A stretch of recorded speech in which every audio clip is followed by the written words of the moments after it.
Assalamualaikum warahmatullahi wabarakatuh.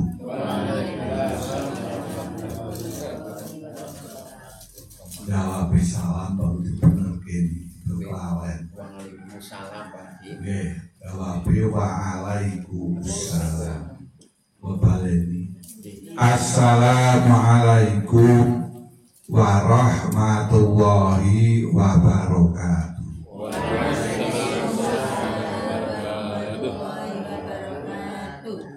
Hamdan wa syukron lillah wa sholatu wassalamu ala rasulillah wa ala alihi wa sahbihi wa mawalah. Amma ba'du.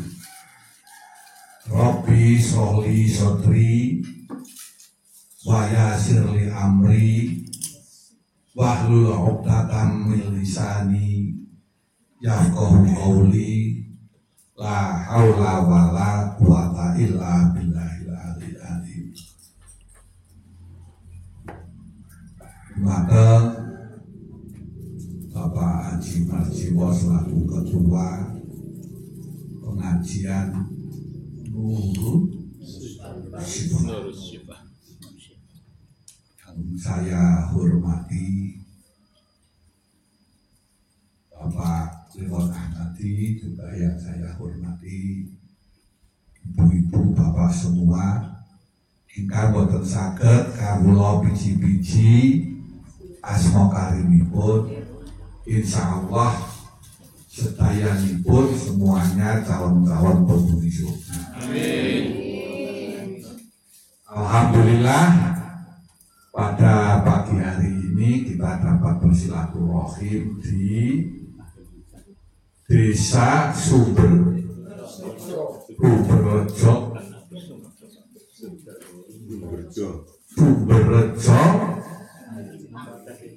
Wadaswinta Wonosobo. Subhanallah, ini aduh banget. Yang kebetulan hari ini kita berada di bulan yang mulia, bulan haram, bulan yang dimuliakan oleh Allah, yaitu bulan Sa'ban. Nyawa diri cok kelalen nek Sa'ban itu bulan mulia. Nah, di bulan mulia ini kita perlu menyambut tamu agung, yaitu bulan Ramadan, bulan yang penuh berkah. Maka di bulan Sa'ban ini kita umat Islam hendaknya mempersiapkan kehadiran tamu agung. Punya dereng ini, alhamdulillah sudah menyiapkan. Tapi ya masih santai-santai mawon kadang-kadang. Yang perlu kita bicarakan pada pagi hari ini, bagaimana kita menyambut tamu agung. Hari ini, pagi ini, siang ini kita disambut oleh Pak Turmudi, mohon maaf. Disambut dengan berbagai macam persiapan yang luar biasa. Yang jadi pertanyaan, bagaimana kita ini akan menyambut Ramadan? Apakah hanya sama dengan kita menyambut tamu-tamu kawan-kawan ini? Atau kita ini hanya akan sama seperti yang dilakukan oleh Bapak Turmudi? Mestinya, idealnya itu berbeda. Maka sambutan ini sesungguhnya sudah diajarkan oleh para ulama, di mana di bulan Rajab kita ini dibimbing untuk berdoa, untuk mohon berkah di bulan Rajab, puasa bana, Ramadan. Dapat oleh pujian apa bu? Ribu jajal. Allah.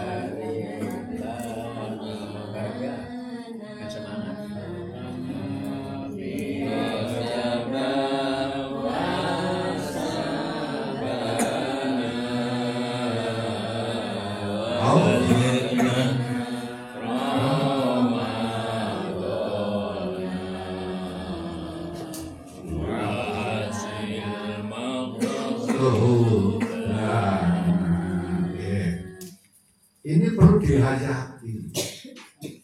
Jadi di bulan Syaban ini, maka ulama menyebutkan, kalau kita bicara hadis, kata ahli hadis, hadisnya itu tidak bisa dijadikan dasar ilmu.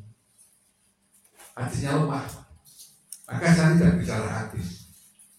Daripada saya diancam falyata bawa ma'adahu minatan, diancam untuk masuk neraka. Ya, yang hati-hatilah. Tapi kalau berdoa ya boleh saja.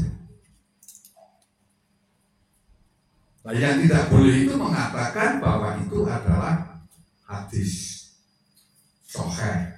Padahal menurut ahli hadis, hadisnya tidak sahih. Jadi kita ini minta berkah, ziyadatul khair, tambahnya kebagusan. Bulan Rajab, bulan Syaban sampai Ramadan. Ramadan ini puncaknya, sehingga dikatakan nanti panennya. Kalau Rajab itu menanam, Syaban itu matun atau menyemai atau ngemes, nanti Ramadannya panen. Panennya di mana? Orang yang takwa melaksanakan ibadah di bulan Ramadan, saum di bulan Ramadan itu, tidurnya saja itu dinilai sama dengan membaca sholawat. Naumuhu sholawatun wasukutuhu tasbihun. Diamnya itu tasbih, tidurnya bersolawat. Ini panen, itu baru tidurnya, belum menyangkulnya, mencangkulnya, belum masaknya. Nah, ini sering yang kita salah itu karena kita puasa tidur melulu. Padahal diberitahu tidur dikasih pahala seperti orang membaca sholawat, itu adalah ukuran yang terkecil, yang termudah. Bagaimana kerjanya itu? Kerjanya kita katakan malas, lah ini yang menjadi problem kita. Akibatnya kita umat Islam nggak maju. Betul.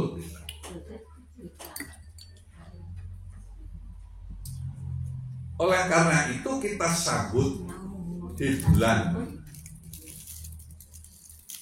Syaban ini satu dengan memperbanyak puasa. Hingga dalam sebuah hadis dikatakan bahwa Rasulullah SAW tidak pernah puasa di luar Ramadan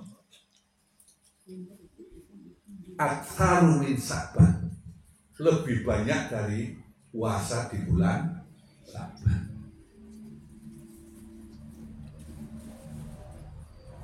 kalau kita sudah biasa puasa ya insya Allah puasa ada masalah. Tapi yang tidak puasa itu ya untuk memperbanyak, diingatkan kembali. Cuma puasanya itu lebih utama hanya sampai tanggal 15.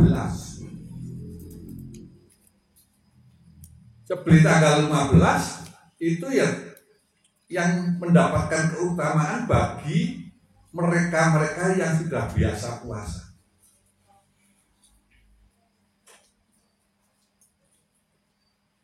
Seperti sudah biasa puasa Senin, Kamis, atau puasa Daud, atau puasa setiap hari.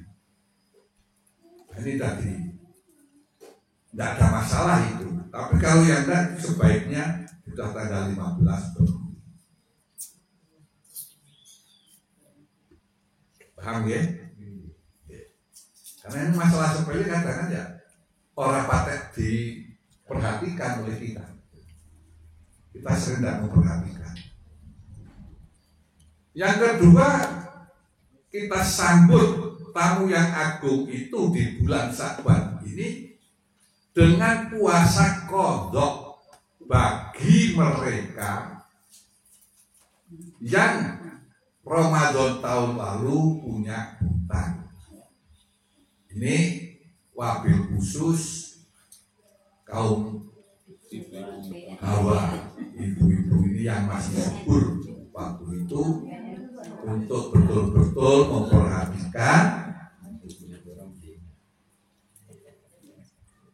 mengkodok atau nyarutang puasanya.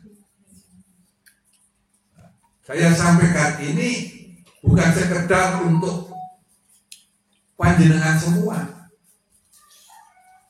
tapi nanti tolong sampaikan kepada putri-putri panjenengan semua. Baik itu kalau yang suami sampaikan istri, kalau yang ibu sampaikan putra-putra. Itu juga bapak-bapak sampaikan pada putra-putra, termasuk putri-putri di lingkungannya. Agar apa? Agar tidak punya hutang. Jika masuk Ramadan, betul-betul kita sambut, kita ikuti tamu kita, tamu Ramadan dengan penuh ketakwaan kepada Allah Subhanahu wa Ta'ala. Ini yang paling penting. Yang berikut kita sambut Ramadan ini dengan memperbanyak amal soleh agar amal salah kita ini dilebur.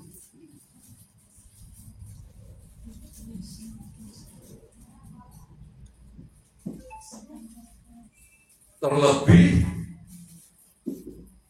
walaupun ini debatable, tapi insya Allah di masyarakat kampung banyak yang melaksanakan, yaitu melaksanakan sholat nisfu Sa'ban. Kalau kita ditanya atau diberitahu dalilnya apa, sulit.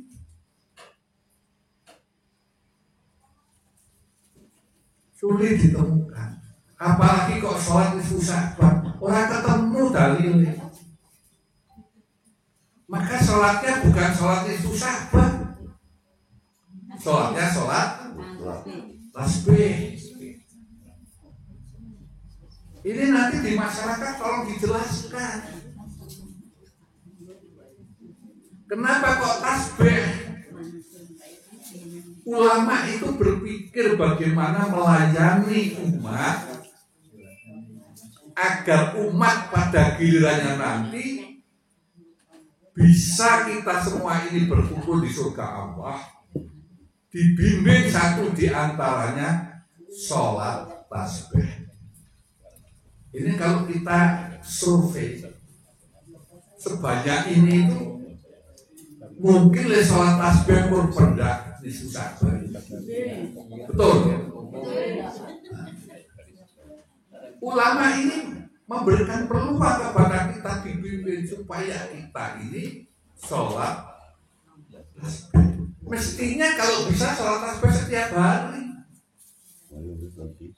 Tidak setiap hari, seminggu pisan, sesasi pisan. Sesasi pisan ya jangan sampai setahun bapak. Disitulah ulama sangat bijaksana. Karena kenapa? Kata Imam Syafi'i itu, di mana pada malam nisfu Sya'ban amal kita manusia ini nek cara Jawa disoanake ana ngarsane Gusti Allah. Sehingga di saat itu disampaikan kepada Allah, kita dalam keadaan beribadah. Oleh karena itu, kalau kita melaksanakan ini, pendekatan berpikir harus ditata. Nek menjalankan ini pendekatan berpikirnya, contohnya Kanjeng Nabi di nisfu Sya'ban angel ditemukan. Itu bid'ah dolalah. Ya kalau cara berpikirnya dari itu ya nggak salah. Tapi kalau cara berpikirnya bahwa kita membimbing umat supaya raketan nek cara Jawa setahun pisan sholat tasbih, ditanya salahnya di mana? Peristiwa penting nisfu Sya'ban itu diisi dengan membimbing. Tapi nek pendekatan dalil ya sulit. Disitulah perdebatan, debatable dalam memahami ajaran agama yang kadang berujung tidak baik karena pendekatan berpikirnya tidak sama. Maka alhamdulillah saya ketemu dengan kawan yang berbeda, baik sesama NU, baik yang didebatkan apa kebiasaan NU oleh yang lain. Ini biasanya kalau mau diskusi dengan saya itu cair, minimal sudah tidak menyalahkan, karena paham pendekatan berpikir, termasuk menyambut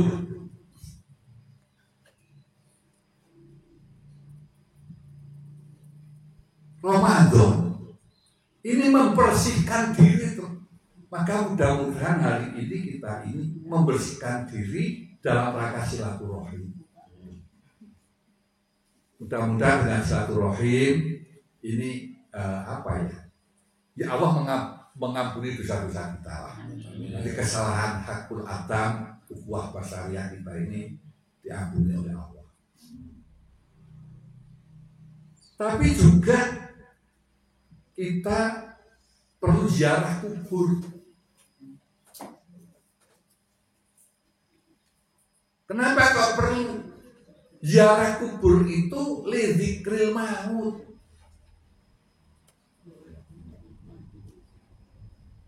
Ada yang mengharapkan ziarah kubur karena dalil yang dilihat itu dalil singgian.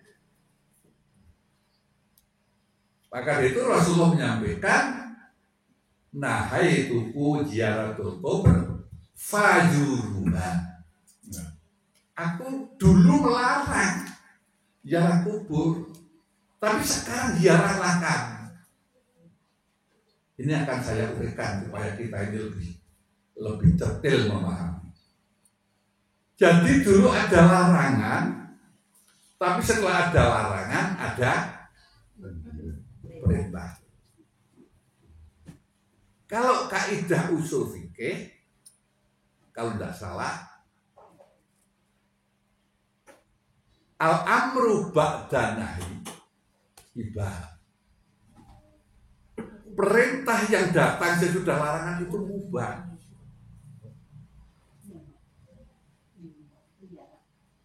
Mubah itu apa mubah? Orang mengatakan dilakoni karena ya ora kena. Bahkan ada yang mengatakan apa Bu? Bu? Apa Bu? Bu? Apa? Ya apa? Nanti mic-nya saya kasih di situ. Loh ini pengajian mahal ini loh. Kajian akademik. Kita ini kan orang-orang yang senang Islam, sehingga sampai kita terkecoh dengan hal-hal yang baru yang menjadikan Islam kita rusak. Ya karena kita ini tidak perhatian kembali. Jadi hukum mubah itu adalah hukum boleh. Hukum boleh itu hukum yang fleksibel, sangat luas, yang bila orang melakukan hukum mubah yang mubah itu, dia melahirkan hukum baru. Ini mungkin ada di antara kita yang baru mendengar pertama ini. Hukum mubah itu apabila dilaksanakan melahirkan hukum baru. Bisa wajib, bisa sunat, bisa makruh, bisa haram. Sama pekerjaannya ziarah kubur. Haram bila salah. Salah satu contoh, dia dikubur itu meminta pada orang yang telah meninggal. Itu haram. Dikubur dia itu melakukan hal-hal yang tidak baik, itu menjadi makruh. Dikubur melaksanakan, mendoakan kepada almarhum itu menjadi sunnah. Tapi kalau datang ke kubur ada nada, kalau saya bla bla bla bla, saya akan ziarah kubur. Itu menjadi ini hukum yang sangat fleksibel. Kadang orang melihat hanya dari hukum haramnya saja. Saya pernah diskusi sama kawan, dia mengatakan, nanti kebanyakan kan orang kalau datang ke kubur itu minta. Ya kalau itu minta, ini jatuh hukum haram. Maka tugas kita itu bukan mengharamkan, membimbing orang yang melakukan haram itu agar berubah menjadi sunnah. Paham betul ini? Ini jarang ini loh yang mengkaji. Ini harus paham. Disinilah pendekatan berpikir. Maka menghadapi bulan Ramadan, saya yang mengajak diri saya dan para jamaah semua, ya mari kita ziarah untuk mendoakan dan untuk ingat bahwa kita anak ala dalika minat lah. Kapan buat perhitungan? Assalamualaikum ya. Terus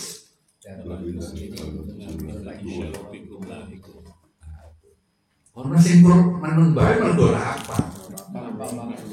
Orang sing menung bae. Ini penting ini. Jadi kalau kita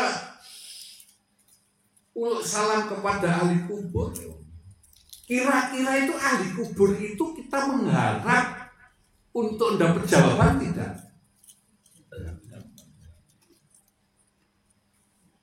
Kalau mendapat jawaban berarti disitulah kita dengan orang yang masih hidup dapat berkomunikasi dengan orang meninggal. Kan begitu. Nah ini nanti sudah pembahasan tafsir, pemahaman yang luar biasa. Nah, kembali pada persoalan. Dengan kita ingat mati, akan masuk bulan suci, insya Allah kita sudah lebih suci. Diri kita ini lebih suci. Karena ingat, karena apa? Wong nek kelingan mati, uripe ngati-hati. Maka coba ingat-ingat pas panjenengan padu karo bojo, yuk kelingan mati kan larang.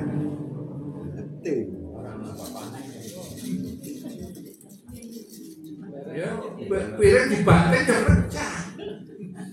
Terus, tapi ingat mati, di situlah pentingnya kita ingat mati.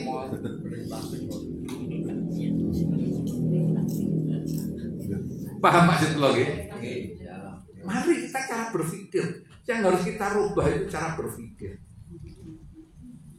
Sebab kita ini selama ini dicekoi dengan perbedaan-perbedaan yang tidak ada solusinya.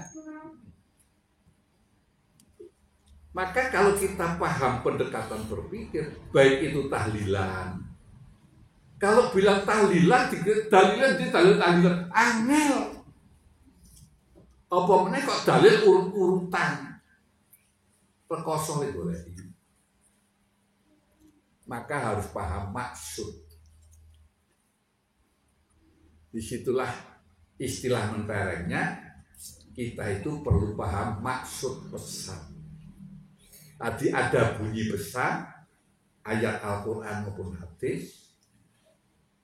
Ada bunyi pesan, engko sore kon tahlilan. Gitu. Ini harus paham maksudnya. Kalau nggak paham maksudnya, dibantah karena orang yang mengandalkan otak itu suloyo. Disinilah pentingnya bahwa beragama itu tidak hanya iman, tetapi juga otak. Maka disebutkan ad-dinul aql la dina liman la aqla. Agama itu rasional. Maka tidak akan bisa beragama dengan baik orang yang rasionya itu tidak berjalan. Lah pagi ini saya mengajak bagaimana merasiokan kebiasaan-kebiasaan masyarakat ini sehingga kita itu memahami maksudnya. Bila ada yang bertanya bisa memberi pengertian. Mudah-mudahan apa yang saya sampaikan bisa menjadi bekal untuk kita semua, sehingga kita sambut Ramadan dengan penuh sukacita, dengan penuh syukur. Semoga Ramadan yang akan datang betul-betul sesuai harapan Allah. Apa harapan Allah? La'alakum betul-betul meningkat iman takwa kita. Sekian, mari kita tutup dengan membaca doa kifaratul majlis. Bismillahirrahmanirrahim. Subhanaka Allahumma Rabbana wa bihamdika asyhadu an la ilaha illa anta astaghfiruka wa atubu ilaik. Khairul kalam, segala kekurangan, kehilafan, mungkin ada tutur kata yang kurang berkenan, saya mohon maaf. Sekian, wassalamualaikum warahmatullahi wabarakatuh.